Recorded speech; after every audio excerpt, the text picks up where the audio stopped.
Yo, what's going on YouTube? Welcome back to the channel, and as always I appreciate all the love and support. In today's video we're going to talk about how I got 511 horsepower on my Camaro V6 on a stage 3 supercharger by Vortec, and it's the V3 SI kit. But we're going to do a quick run real quick to my friends over at Network Alignment, because I want to get my steering wheel aligned real quick, and then from there I'll give you guys the breakdown of exactly what you need to get to stage 3 on your Camaro. Let's go.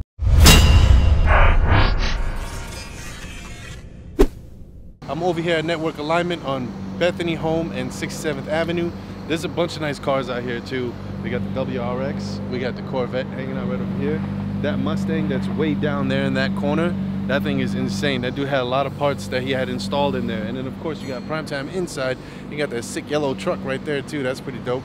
But make sure you guys check these guys out, Network Alignment, because they're the ones that do a lot of lowered cars too. So if your car is lowered and you wanted to get it done where you get your alignment redone, you want to bring it over here. I'm going to show you guys up close on some of the things that they're going to do for Prime when they put the stuff on the wheels. Now, because of the fact that I have airbags on the car, they also asked me, make sure you put it on your ride height. Whatever your ride height is, put it on that. And I said, okay, so I put the settings on that. I'm going to show you guys what they're doing. There you go, guys, see? Prime is inside the shop as we speak. And then they're putting these settings right here. I know that too many people are not supposed to be coming back here, but I just kind of wanted to show you guys. And then Lonnie did ask to make sure that,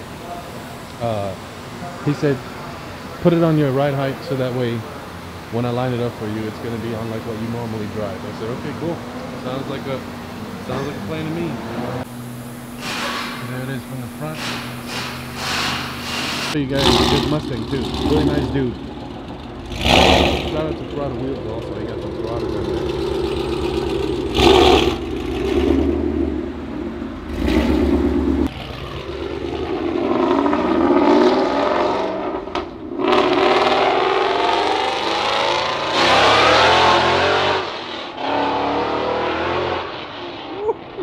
Well, so now we finally got the car aligned and everything is good to go.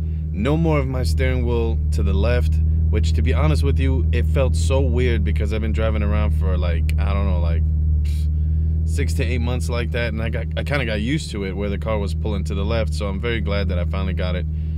The car really didn't pull to the left, but the steering wheel was to the left. So I'm very glad that I got it straightened up and we're good to go. Now, let's get straight to the point of this video so that way I can explain to you guys how you can get 511 horsepower on the supercharger. The way it began was I started out with a stage 2 kit. That's what I started out with. When I went with the Vortec V3 SI stage 2 kit, I didn't start with a stage 1. Immediately it was a recommendation made to me to say, hey, look, if I were you, I would put the ZL1 fuel system on the car, because you're gonna need enough fuel to get there so it doesn't cut off, right? It doesn't damage other things, putting pressure on stuff, and there's so many things that can happen, right, when you tune the car. But when you go to stage 2, you're gonna get, here's what I got on my stage 2 kit. So I got the supercharger, you know, the intercooler is gonna be standard size intercooler that comes with either stage 1, 2, or 3. I'm sure you can always upgrade the intercooler, but to me it's air to air, it does everything just what I need, so it's perfectly fine. Now on the pulley, I started out with 3.4 inch. That was the size of the pulley that I put on the car in the beginning. So I got the 3.4 inch pulley, and then I got the ZL1 fuel system with that stage 2 supercharger kit. What did that do for me? On stage 2 on the dyno, I believe we came in at like, I think it was like 7 pounds of boost, something like that, like 7 pounds of boost. And it came in at, I believe it was like 389 to the wheels is what it came in at. And you got to keep in mind, these cars stock are like 256 to the wheels, completely stock. So just going, you know, putting boost on there right away and getting close to 400 wheel was great, you know, because you didn't put no E85, you didn't do anything else. It's just literally throwing on the supercharger, is bolt on for the car, and then making sure that you got the fuel system set up. No bigger injectors, no internals done, nothing under the block, nothing. I mean, I even had all 4 cats at that time. I had them all on there. Now, when I went to stage 3, so 389 wheel came in like 450 crank, and then when I went to stage 3, that's when I downsized the pulley. So I went from 3.4 inch on the pulley down to a 3 inch pulley. And then what I did was I also put the injectors. At that point, now you got to get bigger injectors for the car. So the injectors that come with the Stage 3 kit is the 2016 Cadillac ATS-V twin turbo V6. Those are the injectors that are in the car now. So now I got smaller pulley, 3-inch, which should give you more boost, which should give you a little bit more power, and it did. So with the injectors and the pulley, I was also told by Arizona Elite Motorsports to go ahead and remove all 4 cats, because what it's doing is it's putting back pressure. He said the time you do a pull on the highway, this is what I was told, the time you do a pull on the highway, say goodbye to your motor. He's like, it's only going to handle it so many times because you're putting back pressure and it's trying to build up all that boost up front. I said, okay, let's, do what we got to do. Now, keep in mind, removing all 4 cats, I still kept my O2 sensors and everything like that, so I don't have no engine light on. It still passes emissions just fine. I don't know about like your state or what the requirements are like for you guys in your state, but here in Arizona, it passes emission, no problem. I got no lights that are on, nothing. So it was perfect, and I felt a little bit more throttle response because removing the cats, it was just pretty much just all airflow going straight back to the exhaust. Now the downside by doing that, when I did that, which I kind of miss, is I lost my pops. I used to get a lot of like burble pops on the tune, and my exhaust would be popping like crazy, just not even downshift. Well, not even like coming down on the speed, like just drop a gear and then like sit at 3,000 RPM, 2,500, and that thing was popping like crazy, straight popcorn. So when I removed the 4 cats, I didn't have that pop anymore, which I kind of miss, but at the same time, it gave me more power.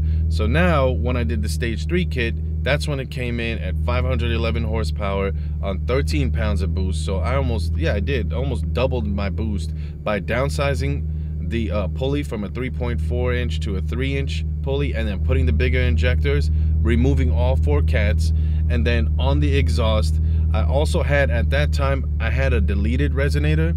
Once I removed all 4 cats, that was like I mean, the idle was amazing. It literally sounded like the car had a cam. The idle was amazing, but the drive, like with the drone, was insane. I do not recommend it at all. Make sure, because that's how I used to have it before the supercharger had a deleted resonator. But now at this point, this is where I gotta sit here and make sure that I put a resonated X-pipe on there now. So I added the MagnaFlow resonated X-pipe, which completely dialed down the tone. I'm telling you, the startup, like cold start, was insane. It was ridiculously loud. I mean, it sounded really, really good, but it was like, I mean, I ain't gonna lie to you, I was like, these neighbors gonna call me and call the cops on me at any moment now. Like, it was insane how loud it was. And that was with the car facing inside the garage, where the exhaust is pointing outside and it's not bouncing off of the walls. So I recommend, if you're gonna do this setup, make sure you put a resonated X-pipe on there. It will make your car sound a million times better. Now, at the same time, a lot of people, like especially on my YouTube channel, no prime for having the exhaust. Like literally, that's how everything started, was because of my exhaust video. And if you've never seen that before, I'll make sure I put the card up top so that way you guys can check it out. Back then, it sounded completely different, because back then I had all 4 cats and I had less horsepower, right? And I didn't have so much response where I'm like, when you're revving it, like everything changes, because every time you tune the car, you're gonna tune your ECU and you're gonna tune your TCU, engine and transmission, all your shift points, everything changes. I feel like putting the injectors, removing the cats, so many things change, you know what I mean? But in a good way. The only thing that I'm missing is the burble pops, but it's okay, because still at the end of the day, by removing all that stuff, passing emissions, no problem, and giving me more power. It came in at 428 to the wheels, 511 to the crank. It's at 13 pounds of boost, and at that point I put the LSD rear end. When I ran it on the dyno, I had the LSD rear end. So I took a 2012 SS with a manual gearbox and I put it in an automatic. Yes, half the car is manual, half the car is automatic. I'm telling you, when I say I'm trying to think outside the box, I'm thinking outside the box. Forget about it. I'm trying to tell you guys it can be done, because I did it. What's really cool about it is anytime you put the car in reverse or you put it in drive, you can hear the little clicking sound as if you were holding on a manual and just going back and forth with like in neutral, and you can hear the little click, click, click, click. Like you can hear it from back there, because the back of the car is manual. So that's pretty cool. So now nobody out there can tell me, hey bro, why you driving automatic? We all know automatic is faster than manual all day long, but manual is more fun to drive because you have more control of the car. I get that. So I got both. So the little M that you put the little gear in, literally because of the tune, it doesn't shift on its own. It's not Tiptronic. Like if you're driving and you go all the way up to 2,000, 3,000 RPM, even 4,000, and you don't shift that gear, you're gonna blow your transmission. Sooner or later, you're gonna destroy everything. You better shift that gear because it'll do it exactly like a manual. So that's another thing that you guys wanna make sure, to your preference, you add on there. That's what I did. And I feel like all these things that I added on there helped get the car to the 511 horsepower. Keep in mind, I know a lot of people speculate and they talk about, bro, like, tell me what it is to the tires, bro. Tell me what it is to the tires. So, prime example, it's always that conversation that happens when you're putting that boost in your car, right? It's when you're upgrading that boost in your car. A lot of the times when you talk to people that have like a ZL1 or a Hellcat, you don't ask them that question. You just be like, is that ZL1? That's 650 horsepower. You don't say, is it 586 to the wheels? Is that what you got? You got a ZL1? Because that's the real numbers on the car, right? 585, whatever it is, 586 to the wheels. Same thing with a Hellcat. When somebody buys a Hellcat, the person tells you, yeah, I got a Hellcat. Oh, so you got the 707 horsepower. Same thing. But for some reason, people say, you ain't 511 horsepower, bro, you're 428. I am 511 horsepower, just like he's 707, right? But then to the wheels, that's a different story. You're going to go ahead and put it to the wheels. Now, keep in mind, I don't have E85, and I didn't throw an ethanol kit or methanol kit. I didn't throw anything else on there, and I'm still debating. Like, I really am thinking I want to do it just so that way we can try to crack 500 to the wheels, period, just to get into the 500 club to the wheels. I'm already in the 500 club to the crank, but I'm talking about to the wheels, so that way we can just go ahead and make it even, right, an even number. Believe me, I'm very grateful to be where I'm at, because at 13 pounds of boost, the moment you put that LSD rear end, it completely changes the whole game of your car. First gear, second gear is just gone. The back end of the car just goes left and right with traction control on. So I was told that there's a few things that I should change back there in the suspension, and that should help it from Hotchkiss, the Hotchkiss kit. So that should help it where I'll never have an issue, because I know that's true also, because there's no way that you got people that are running 700, 800, 900 horsepower and they don't, well, they could slip left and right, but they have way more traction than I do, and I'm like 100, 200 horsepower or less. Keep in mind, I am running 100 shot, but right now the bottle's empty, so I'm just literally driving around on a daily with the supercharger. So, long story short, once again, make sure you guys get the ECU tuned, the TCU tuned, which I did it on the dyno, right? You can get the tune from rxcatchcans.com, which that's where you can get your supercharger ordered also, or you can get it from getoverkill.ca, and he can send you directly to you an email tune. That way, at least once you bolt on your supercharger, if you're deciding to put it on in the house where you can install it yourself, then you can just, you know, put it on there, plug in the tune, and it's a handheld device that you can get with the HP tuners, and then just put the email tune on there, and he's gonna do the email tune for you based on the modifications you have on your car. So depending on what stage you go with, and depending on how much horsepower you're trying to push, depending on what your budget is, it's not really too much of a big difference, you guys, to go from stage 2 to stage 3. And if you message them, I'll leave the link in the description. They'll break that down to you guys to let you know the difference. That's why I didn't do stage 1 when I first started the whole journey with the supercharger. I just went straight to stage 2, and now I heard there's a stage 4.